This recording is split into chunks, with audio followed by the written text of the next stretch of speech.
väsyneenä sängystä ennen kuin aloitetaan puhutaan sun päivästä. Ei kiinnosta yhtään, pakko nostaa jalkaa, hikoiluttaa väsyttää, elämä on lafka. Asiat siis hyvin, ei ikin masennusta, eikä myöskään pientä helpotusta. Joka päivä viikos on samanlainen, kunnes tallas vastaan elämäni nainen. Se olikin vaan unta, mutta ei painajainen. Uskalsin avautua, siinä meni maine. Kun tunkkaisessa elämässä on vaikea astella, TVstä pakotetaan elämäni katsella. Meikäläinen etsii pullon pohjasta elämää, lopun ikään pohjasakka onko vielä väliä.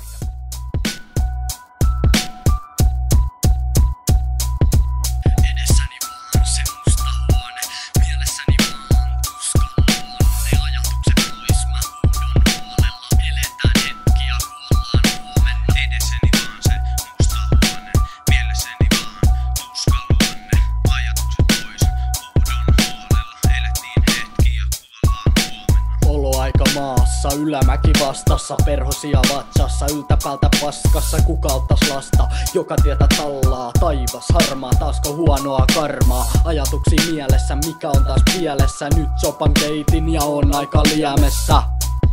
Ja sanoin mielessä kriivaa, ajatuksia liikaa, taas alkaa päässä viiraa. Valkosta viivaa tai jalkosta viinaa, paholainen riivainen, demonit mua piinaa. Mä pysähdyin pysäkille, muistelee ysäri, päässä mul jysähti. Mieheltä kysäsi, mikä on tää tarkoitus. Mies vastas hiljaa ja se on yks arvoitus. Mietin minuutin, mä mieltäni kiduti, kunnes alkoi rassaa, se kinksasi hinuti.